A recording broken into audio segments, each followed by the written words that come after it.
Hi, welcome to EQD Research Global Insights for Tuesday, March 30th. Today, we highlight the April VIX future not biting, with VIX moving up a little bit, as well as a deep dive into Russell 2000 skew and what is contributing to the Russell 2000 option volatility being elevated in 2021 relative to the past. But before we get started, we're a few weeks into producing this show twice a week. We're happy to see it gaining viewers and traffic. Help us out. Hit that like button below, subscribe to our channel so you know when these short videos are going live. So today, the S&P 500 down about 0.5%, and VIX is up 50 cents to 21.24. The front month April future, as I just mentioned, it's flat for the moment. It's actually unchanged on the day at 22. May is actually down a nickel with spot VIX up. It's at 23.60.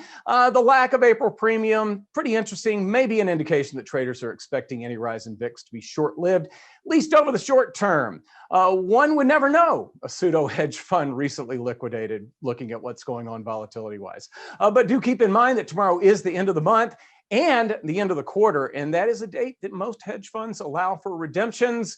May want to keep a close eye on the market in case there's another liquidation before the day's over with. On the trading front, there was a buyer of 6,500 of the VIX May 35 calls, and they paid $1.52. There's also been a seller of the June 47.5 50 call spread over the course of the morning. They've taken in about 11 cents with a risk of $2.39. Traded that 2,500 times. Turning to small caps, Russell 2000's green on the day, up about 0.75%. RVX, the Russell 2000 Volatility Index, down as expected, down 50 cents to 33.15. Year to date, Russell 2000's up over 10%, while the S&P 500's up a little over 5%. Despite the outperformance in 2021 of small cap stocks, the Russell 2000 Volatility Index has been at a historically high premium relative to VIX for most of the first quarter. For instance, based on yesterday's closing prices, RVX was at just over a 50% premium relative to VIX. Now, going back to 2005, the average premium of RVX relative to VIX spent about 26%. So yesterday's close was almost 2 times the long-term average. The maximum number, 66%. Last week, I was listening to Sean Smith from FTSE Russell, who was on the weekly This Week in Futures Options show with Mark Longo. Sean noted that call buying had been responsible for the relatively high RVX levels. This got me digging into some numbers. I compared the daily 5% out of the money call implied volatility to the 5% out of the money put implied volatility on a monthly basis. And this first chart shows the high, low, and average relationship between these two figures. Due to the nature of option skew for broad-based index options, this figure is almost always negative. The less negative it is, the higher the relative call implied volatility versus put implied volatility.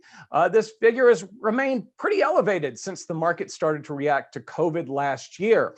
Now, second chart, just to see what's going on in the S&P 500 complex, using S&P 500 index options, and note the pattern is down. Is a downtrend since spiking up a bit in March of last year. So kudos to Sean. He's definitely onto something with respect to elevated Russell 2000 call implied volatility, contributing to the historically high RVX relative to VIX. Now, on the trading front, maybe taking advantage of this elevated implied volatility, but not necessarily a bullish trade.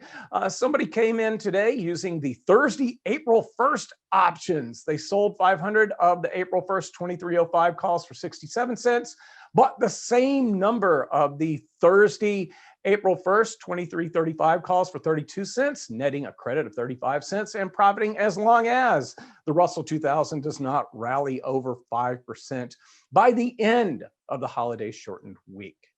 So thanks for joining me for EQD Research Global Insights for March 30th. If you like what you heard and found it useful, hit that like button below and don't forget to subscribe. I am always open to suggestions on how to make this program a little better. Please leave comments below or feel free to email me at rhodes@eqderivatives.com.